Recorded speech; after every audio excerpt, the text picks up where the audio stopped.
여러분, 이제 세 번째 시간입니다. 우리 19페이지 4번 문제 지금 해야 될 차례이고요. 여러분들 19페이지 펴고 선생님과 함께 보도록 합시다. 우리는 앞에서 정호승 시인의 슬픔이 기쁨에게 라는 시를 보고 있었습니다. 슬픔이가 기쁨이에게 이야기를 하면서 어려운 이웃과 함께 살아가는 방법, 그리고 더불어 살아가는 삶이 왜 중요한지, 이런 것들에 대해서 이야기를 하고 있는 작품이었습니다. 그렇죠?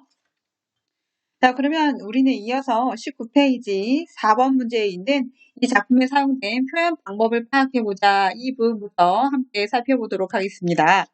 자, 먼저 첫 번째, 다음 설명에 해당하는 부분을 이 작품에서 찾아 정리해보자. 그랬네요.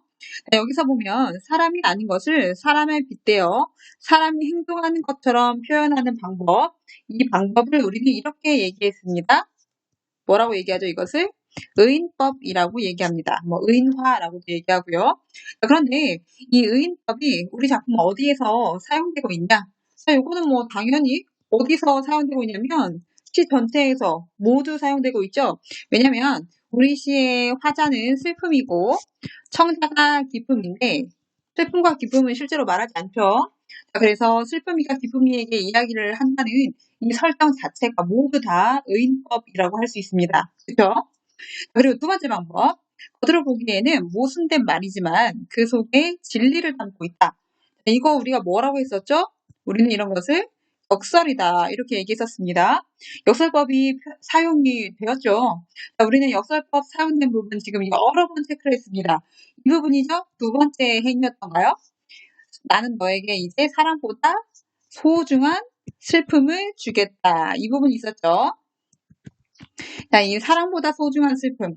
자, 원래는 슬픔을 일반적으로 생각했을 때는 슬픔이가 일반적으로 부정적인 감정인데, 그리고 사랑은 긍정적인 감정이고, 근데 이것보다 슬픔이 더 소중하다고 표현을 했으니까 이 부분이 일반적인 인식과는 다른, 그러니까 겉으로 보기에는 모순된 것 같이 보이지만 사실은 여기 의미를 담고 있는 역설이다. 이렇게 여러 번 설명을 했습니다. 자, 그러면 우리는 이걸 알아야 돼요. 이런 표현법을 사용하면 바로 2번 문제로 갑시다. 이런 표현 방법이 주제를 형상화하는데 어떤 역할을 하느냐? 우리는 이걸 알아야 되겠죠. 얘네가 도대체 주제에 어떻게 영향을 주느냐? 자, 먼저 그러면 두 가지 표현법이 있었으니까 순서대로 첫 번째 의인법과 그 다음에 역설법이 주제에 어떻게 기여하는지 한번 살펴보도록 합시다. 의인법을 사용해서 슬픔이가 기쁨이에게 친근하게 말을 하는 것처럼 표현을 했기 때문에 우리는 이 시의 주제를 좀 더 쉽게 받아들였습니다. 다시 말하면 의인법으로 해서 뭔가 누군가에게 말하는 형식, 그리고 슬픔과 기쁨이라는 감정은 원래 말할 수 없지만 얘네들이 말을 하는 것 같은 느낌을 준 것 이 자체가 이미 의인법을 사용해서 주제를 쉽게 전달할 수 있는 효과를 주고 있습니다. 자, 그래서 독자들에게 주제를 의인법을 사용했기 때문에 주제가 좀 더 쉽게 전달이 됐고요. 자, 그리고 역설법을 통해서는 방금도 얘기했지만 역설을 통해서 사람들이 일반적으로 알고 있는 이 일반적인 의미와 시에서 부여하는 의미, 시에서 시어에 부여하는 의미가 같지가 않아요.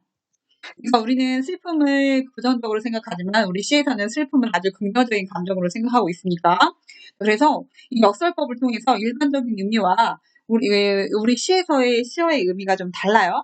자, 그래서 어떤 결과가 오느냐? 자, 이렇게 정리할 수 있겠습니다. 이렇게 했기 때문에 우리는 다시 한번 생각하게 됩니다. 슬픔이 뭐지? 왜 우리 시인은 슬픔을 이렇게 소중한 감정이라고 생각했지? 사랑보다도 왜 더 소중하다고 생각했지? 라고 하면서 슬픔이 대체 무슨 의미가 있는 감정인가? 이거에 대해서 진지하게 고민하게 됩니다. 그리고 시에서 이 슬픔을 어떻게 표현했는지도 좀 더 눈여겨보게 되죠. 자, 그래서 이 두 가지 방법은 우리 시의 주제를 전달하는 데 기여를 하고 있다. 이렇게 볼 수 있겠습니다. 자, 그 부분 좀 필기를 좀 해주시고요. 이렇게 계속 학습 활동만 푸니까 좀 재미가 없습니다. 우리가 교실에서 수업을 했으면 더 재밌었을 건데. 자, 그 다음에 19페이지 마지막 2번 들어가시죠. 앞에서 배운 내용을 바탕으로 하여 서정갈래의 특징을 정리해보자 그랬네요. 자, 이제 우리가 거의 서정갈래 마무리가 이루어지고 있습니다. 서정갈래는 우리는 대표적인 시, 지금 현대시 배웠죠. 자, 이 시의 특징을 정리해보자 그랬네요. 자, 첫 번째, 시에는 말하는 사람이 존재합니다. 그 말하는 사람 우리는 화자라고 얘기합니다. 그래서 이 화자가 존재한다는 거 첫 번째 특징이라고 할 수 있죠. 자, 그 다음에 시의 가장 큰 특징 여러 번 얘기했죠.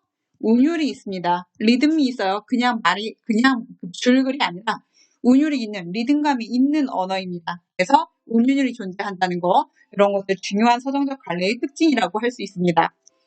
그 다음에 세 번째로 보면 시어는 그냥 단순히 일상 언어와 같은 측면도 있지만 시어는 좀 더 그 추가적인 의미를 갖는다고 했죠. 자, 그래서 이 시어는 함축적 의미가 있다라고 우리가 앞에서도 이미 설명을 했습니다. 그래서 시어에 여러 가지 의미가 좀 더 포함된다는 거 서정갈래의 특징 중에 하나입니다. 그래서 그리고 우리가 앞에서 한 것처럼 뭐 의인, 역설 뭐 이런 거 나온 것처럼 이 서정갈래에서는 다양한 표현법을 사용하기도 합니다. 근데 이 네 가지가 이제 서정갈래의 주요 특징인데 이 네 가지는 모두 뭘 위해서 이렇게 한 거냐? 결국은 주제를 전달하기 위해서, 주제를 효과적으로 드러내기 위해서 이런 방법들을 쓴 것입니다. 그래서 결국 모든 갈래의 특징은 주제를 어떻게 효과적으로 전달할 것이냐 이 결론으로 귀결된다고 할 수 있겠습니다. 그래서 주제를 잘 전달하고 있죠. 뭐 이런 것들 잘 정리해 두시면 나중에 또 두고두고 도움이 될 겁니다. 그래서 서정갈래의 특징은 이 정도로 살펴볼 수 있겠네요. 간단됐어요? 자, 그 다음에 이제 한 장 넘어가서 마지막 20쪽으로 가겠습니다. 20쪽으로 가면 이게 뭐 긴 줄글이 하나 나와 있네요. 재미가 없을 것 같죠? 자, 우리는 이 줄글을 어쩔 수 없이 선생님과 함께 봐야 됩니다. 자, 그러면 20쪽에 있는 이 마지막 문제, 문학의 본질과 관련된 이 마지막 문제 선생님과 함께 살펴보도록 합시다. 자, 다음 글을 읽고 문학 작품의 구성 요소의 문학 작품 전체와 구성 요소의 관계를 이해해보자 그랬네요. 자, 그러면 한번 읽어봅시다. 자, 근데 이렇게 긴 줄글이 있을 때는 일단 여러분들 나중에 문제집 풀 때도 선생님이 알려줄 건데 문단을 나누셔야 됩니다. 1문단, 2문단 이렇게 문단 나눌 줄 알죠? 들여쓰기가 이루어지고 있는 부분이 문단이 시작되는 부분입니다. 그래서 이렇게 1문단, 2문단, 요 밑에 가면 3문단도 있죠? 네, 2줄짜리. 그래서 이렇게 문단을 일단 이렇게 긴 글을 읽을 때는 일단 문단을 나누셔야 됩니다. 물론 문학에서는 이럴 필요 없습니다. 이 글은 지금 문학이 아닌 비문학 지문이어서 그냥 줄글이죠, 줄글. 문학 장르가 아니라 문학 장르에서는 굳이 문단 나누실 필요 없습니다. 이런 비문학 지문에서만 이 문단 나누는 작업을 하시면 됩니다. 자, 그러면 이 1문단부터 좀 살펴봐야 되겠네요. 인간은 다양한 활동을 통해 생각이나 감정을 표현한다. 그 가운데 예술은 표현 욕구가 반영된 주요한 활동이다. 그러면서 생각과 감정에는 본래 형태가 없는데 예술가는 여기에 미적 질서가 담긴 구체적인 형태를 부여해서 예술을 창조한다. 이게 뭔 말이죠? 생각과 감정에는 원래 형태가 없어요. 당연한 말이죠. 생각과 감정은 어떻게 생겼는지 알 수가 없잖아요. 그런데 예술가라는 사람이 여기에 미적 질서가 담긴 구체적인 형태, 그냥 막 형태를 만들어주는 게 아니라 미적 질서를 담아서 뭔가 이것을 아름답게 만들어주는 규칙이나 이런 것들을 담아서 여기에 구체적인 형태를 부여하고 그리고 예술을 창조한다고 합니다. 그래서 이 과정이 여기 중요한 말 나왔네요. 이 과정이 바로 형상화이다 그랬네요. 선생님이 첫 시간에도 형상화라는 개념이 나와 있는데 이게 좀 어려운 개념이다 그렇게 얘기를 했습니다. 기억을 하실 거예요. 자, 형상화는 결국 뭐냐? 형태가 없는 것을 형태를 만들어서 형태를 부여해줘서 그 모습을 사람들에게 드러나게끔 하는 겁니다. 그래서 형상화는 형태가 없는 것, 형상이 없는 것에서 형태를 만들어주는 작업. 이게 형상화입니다. 근데 그냥 막 형상화를 하면 안 되겠죠. 형태를 그냥 막 부여해주면 안 돼요. 여기서 뭐라 했냐면 미적 질서가 담겨 있다라고 했습니다. 그러니까 형상화를 시키는 방법이 있다는 거죠. 자, 그러면 좀 더 읽어보면서 우리가 한번 체크를 해봅시다. 자, 생각과 감정을 소리의 형식으로 형상화하면 음악이 되고 색채와 형태의 형식으로 형상화하면 미술이 되며 몸짓으로 형상화하면 무용이 되듯이 언어의 형식으로 형상화하면 문학이 된다. 그랬네요. 그래서 문학은 언어를 통해서 형상화를 하는 예술 장르입니다. 그쵸? 자, 그래서 여기서 이런 얘기를 했습니다. 여기서 뭐라 했냐면, 문학은 이처럼 언어라는 형식을 벗어날 수 없는 예술이다. 이렇게 얘기했네요. 그래서 문학은 이 언어라는 형식을 가지고 형상화를 하는 예술 장르다. 이렇게 얘기했습니다. 어렵지 않죠? 조금 더 살펴보도록 하겠습니다.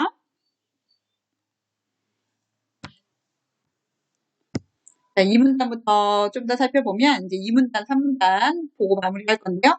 자, 2문단 볼게요. 이거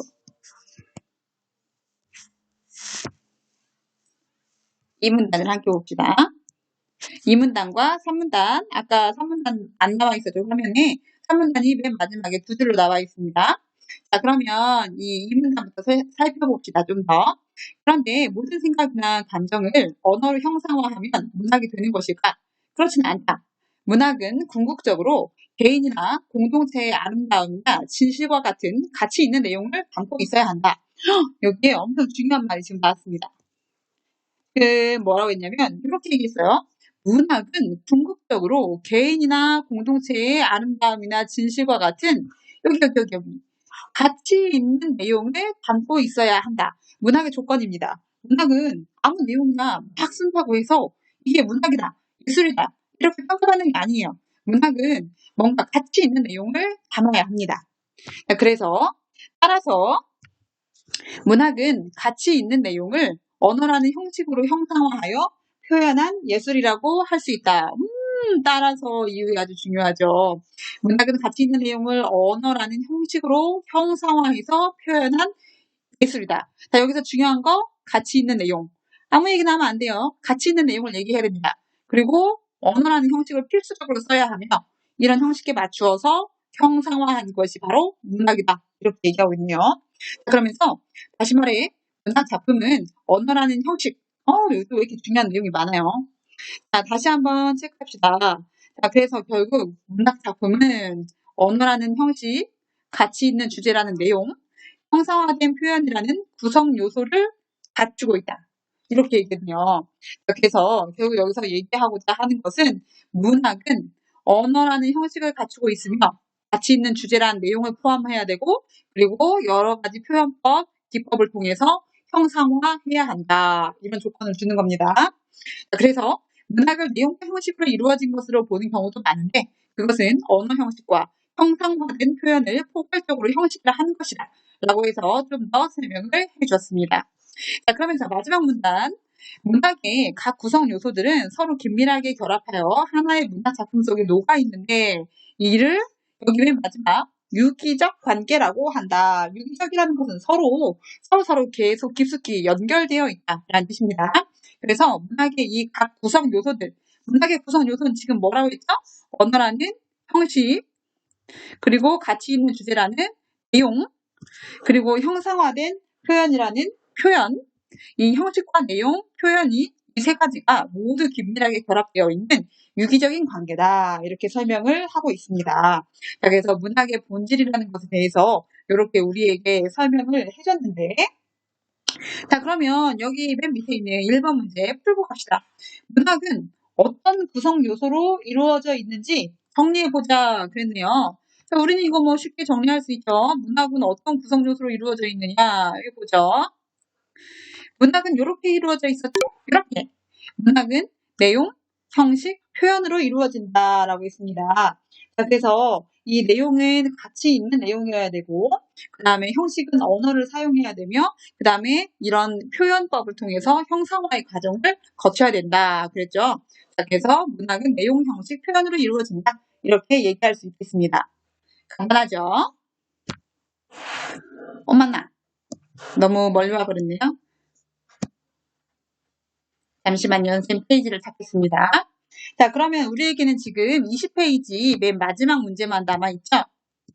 우리 20페이지 맨 마지막 문제만 하면 이제 기쁨이 슬픔이라는 단원이 거의 다 끝납니다. 왜 이렇게 안 넘어가죠? 여러분들 잠깐 기다리세요. 자, 그러면 우리는 20페이지 맨 마지막 문제로 한번 가보겠습니다. 자, 20페이지 맨 마지막 문제. 아우, 힘드네요. 찾기가 힘들어요. 자, 이제 가로 2를 바탕으로 해서 슬픔의 기쁨에게 구성 요소들이 작품 전체와 유기적 관계를 맺고 있는지 이야기해보자 그랬네요. 아까 얘기했죠. 이 내용 형식 표현은 각자 존재하는 게 아니라 작품 전체와 유기적 관계를 맺는다라고 했죠. 그럼 이제 이 내용을 슬픔의 기쁨에게라는 시에 적용해서 이게 정말로 유기적 관계를 맺고 있는지를 확인해보라는 겁니다. 자, 그러면 우리는 이 기쁨이 슬픔에게 구성 요소들을 먼저 살펴봅시다. 여기에는 내용, 문학의 구성 요소는 내용 형식 표현이니까.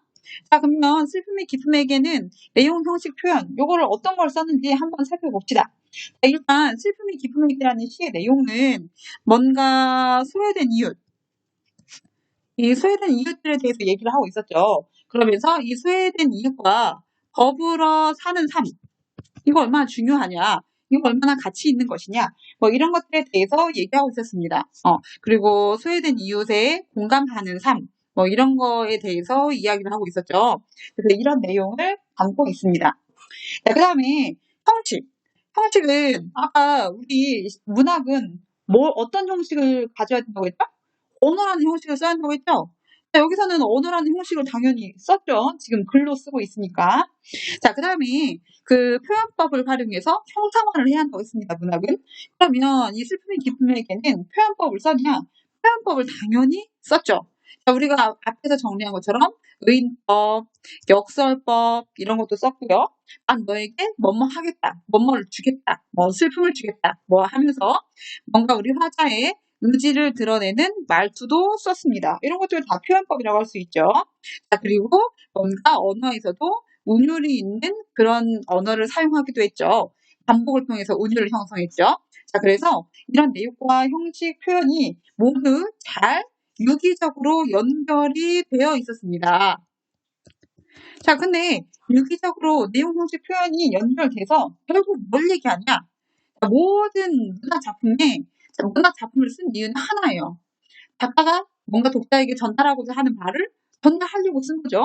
결국 모든 문학 작품은 주제를 어떻게 하면 효과적으로 전달할 것이냐, 이 문제로 귀결될 수밖에 없습니다. 그래서 결국은 이 작품 전체와 유기적 관계를 맺으면서 주제를 효과적으로 전달하고 있다. 이렇게 볼 수 있겠습니다. 자, 그래서 우리 작품은 슬픔이 기쁨에게라는 작품은 작품 전체가 내용 형식 표현이 잘 어우러져서 주제를 잘 전달하고 있는 작품이다. 뭐 이렇게 생각하시면 되겠습니다. 어렵지 않죠? 자, 그러면 우리는 이제 마지막 21쪽 소단원 마무리를 한번 해보겠습니다. 소단원 마무리로 넘어갈 건데, 자, 이거 어렵지 않죠? 우리 할 수 있습니다. 이제 서점 관례 정리를 한번 해보죠. 자, 먼저 맨 처음 서점 관례. 서점 관례는 인간의 감정과 생각을 운율이 있는 압축된 언어로 노래하는 문학 양식입니다. 자, 그래서 우리가 여러 번 이제 지금 배웠는데 공부하는 거 다 이제 통 정리하는 거예요. 1단원 요거 하면 소단원 1단원 끝납니다. 인간의 감정과 생각을 운율이 있는 그리고 압축된 언어로 노래한다. 이거 여러 번 하고 있네요. 자, 운율은 어떻게 만들어진다고 했죠? 반복을 통해서 만들어집니다. 그렇죠? 자, 그리고 압축된 언어. 압축된 언어이기 때문에 뭔가 여러 가지를 눌러놓은 것이기 때문에 시어의 단어는 하나만 의미하는 게 아니라 여러 가지 의미를 가질 수 있다. 자, 그래서 이거를 함축성이라고 했었죠. 자, 그래서 운율이 있게 압축된 언어로 노래하는 문학 양식이 바로 서정 관례입니다. 자, 그리고 이 하위 관례에는 고대가요, 향가, 고려가요, 시조, 민요, 한시, 현대시 등이 있는데 이 현대시를 지금 했죠. 그리고 선생님이 올림포스 1강을 올려놨습니다. 거기에 고대 가요가 있었어요. 이거 안 보고 온 사람도 기억을 못해요. 이거 보고 오라고 했죠, 선생님이. 그래서 고대 가요에 우리가 지금 올림포스 1강에서 뭐뭐 했냐면 공무도화가 이마 그 물을 건너지 마오. 자, 공무도화가와 그다음에 뭐 했죠? 황조가를 했습니다. 유리왕이 쓴 펄펄 나는 조개꼬리 암수서로 정답거나 황조가를 했습니다. 그래서 이 고대 가요가 이 서정 갈래에 해당이 됩니다. 이 나머지 뒤에 거는 좀 더 그 올림포스 고전 문학을 해가면서 여러분과 공부를 할 겁니다. 자, 그다음에 다음으로 넘어갑시다. 시의 특징. 시의 특징 여기 중요. 시적 화자가 있습니다. 시에는 말하는 사람이 있어야죠. 이 말하는 사람이 나와서 대상에 대한 인식과 정서를 드러낸다. 자, 그리고 시에서는 운율이 있어야 됩니다. 이 운율은 시의 가장 큰 특징이며 음악성을 만들어주죠. 자, 그다음에 비유와 상징을 비롯한 여러 가지 표현 방법, 뭐 의인법, 역설법, 뭐 이런 것들, 이런 다양한 표현 방식을 쓸 수 있습니다. 그리고 감각적으로 형상화한 심상을 활용해서 정서와 분위기를 환기한다 그랬는데 이 심상이라는 것에 대해서는 선생님이 아직 설명을 안 했는데 심상은 이미지입니다. 이미지. 그래서 이 심상에는 우리가 5가지 이미지가 있죠. 시각, 청각, 후각, 미각, 촉각, 그리고 공감각도 물론 존재하고요. 자, 이 심상의 5가지 감각과 공감각에 대해서는 중학교 때 아마 공부를 좀 했을 겁니다. 자, 우리가 다시 다음에 또 시를 볼 기회가 되면 이 감각에 대해서 좀 더 공부를 하도록 하겠습니다. 네, 시의 중요한 특징들이고요. 자, 그리고 문학. 문학은 방금 정리를 했습니다. 문학이란 가치 있는 주제를 어느 형식에 어울리는 표현 방법으로 형성한 결과물이다. 뭐 그렇네요. 자, 그래서 여기서 문학학과 얘기할 때 중요한 거 여기 부분 얘기했죠. 가치 있는 주제를 언어라는 형식에 어울리는 표현법을 사용해서 형상화한 것이 문학이다. 자, 그리고 이 모든 표현법들은 그 독립적으로 존재하면 안 되고 유기적으로 결합되어야 된다라고 얘기했습니다. 바로 앞에서 한 내용이죠. 얘가 독립적으로 있는 게 아니라 서로 아주 긴밀하게 연결되어 있다. 이런 얘기를 했습니다. 그렇죠? 자, 그 다음에 바로 넘어가죠. 자, 슬픔의 기쁨에게 시적 화자. 화자는 말하는 사람이죠. 말하는 사람 누구입니까? 슬픔이. 그 다음에 듣는 사람? 슬픔이. 자, 그래서 이 작품의 시적 화자는 슬픔이 갖는 긍정적 가치를 역설하고, 그렇죠? 이때 역설하고는 여러분들 헷갈리시면 안 됩니다. 이때 역설은 역설법이 아니라 힘주어 말한다는 뜻입니다. 힘주어 말하다라는 뜻이에요. 이때 역설이 역설법 할 때 모순을 의미하는 역설이 아니라. 자, 그래서 이 슬픔이 갖는 긍정적 가치에 대해서 이야기를 해주고, 그 다음에 이성적인 기쁨이에게 이 가치, 슬픔의 가치를 일깨워주려고 하고 있었죠. 자, 그 다음에 마지막 어휘 점검하기 봅시다. 어휘 점검하기로 가면 다음은 화자의 정서 또는 태도를 가리키는 단어이다. 제시된 뜻풀이에 해당하는 단어를 보기에서 찾아 써보자 그랬네요. 자, 여기에 나오는 단어는 아주 중요합니다. 우리가 이제 시를 계속 공부할수록 화자의 정서나 태도 뭐 이런 것을 가리키는 단어들이 많이 나오는데 여기 일단 3개가 나왔습니다. 애상, 연민, 맹소 나왔는데 이 3가지 단어도 되게 잘 나오는데 이 외에도 몇 가지 더 알아야 되는 단어들이 있습니다. 자, 일단 먼저 알아보죠. 쌀쌀한 태도로 비웃는다. 차갑게 웃는다 해서 쌀쌀한 태도로 비웃는 것을 우리는 맹소라고 합니다. 그리고 불쌍하고 가련하게 여긴다. 뭐 이런 거 드라마 보면 많이 나오잖아요. 여자 주인공이 맨날 남자 주인공한테 너 나를 동정하는 거니? 동정하지 마! 이렇게 얘기하죠. 그 동정과 비슷한 겁니다. 그래서 불쌍하고 가련하게 여기는 마음, 연민이라고 하죠. 그 다음에 슬퍼하거나 가슴 아파한다. 이거는 이 애자가 슬플 애자예요. 그래서 슬퍼하거나 가슴 아파한다는 거, 뭐 상처할 때 상자고, 그래서 슬퍼하거나 가슴 아파한다. 이게 애상이란 단어입니다. 그래서 이 단어들이 화자의 정서나 태도를 가리키는 단어인데 여기서 숙제. 이번 시간에 숙제입니다. 자, 지금 선생님이 여기에 메모해주는 단어의 뜻을 사전을 찾아서 정리해 오십시오. 자, 그런데 이 화자의 정서나 태도를 가리키는 말입니다. 사전을 단어를 검색을 하면 여러 가지가 나오잖아요. 근데 그 여러 가지 의미 중에서 화자의 정서나 태도를 가리키는 단어를 여러분이 선택을 해야 되겠죠. 자, 그러면 뭐뭐를 찾아오는지 선생님 써주겠습니다. 첫 번째, 낙관적 할 때 낙관이라는 단어가 무슨 뜻인지 찾아보십시오. 그 다음에 비관적 할 때, 쟤는 비관적이다 할 때 비관이라는 단어를 찾아오세요. 자, 세 번째, 예찬이라는 말이 있습니다. 예찬. 예찬적이다. 이 시는 예찬적이야. 이런 말 씁니다. 예찬이라는 단어가 무슨 뜻인지 찾아오세요. 그리고 네 번째, 체념. 이거 공부도하고 할 때 나왔는데, 이 체념이라는 단어가 뭔지 찾아오십시오. 자, 그 다음에 탈속적이다. 이런 말 씁니다. 탈속이라는 단어가 무엇인지 찾아오고요. 여섯 번째, 관조라는 단어를 찾아오십시오. 관조. 관종이 아니에요. 관조예요. 관조. 자, 그 다음에 7번으로 가면 일곱 번째 마지막입니다. 자조라는 말이 있습니다. 자, 오늘의 숙제는 이 7가지의 단어를 찾아서, 물론 검색하면 여러 개 나온다고 했어요. 화자의 정서와 태도를 가리키는 단어입니다. 자, 이 7가지의 단어의 뜻을 찾아서 21쪽의 빈칸에다 적으세요. 적으셔서 그 적은 부분을 사진을 찍으셔서 비밀 댓글로 달으시면 됩니다. 아셨죠? 그래서 숙제 꼭 하시고요. 이 7가지 단어를 찾지 않으면 출석을 안 한 겁니다. 7가지의 단어를 꼭 찾아서 그 책에 적고 비밀 댓글로 남겨주십시오. 일단 여기까지 해서 서점 발레의 이해를 끝내겠습니다. 자, 그러면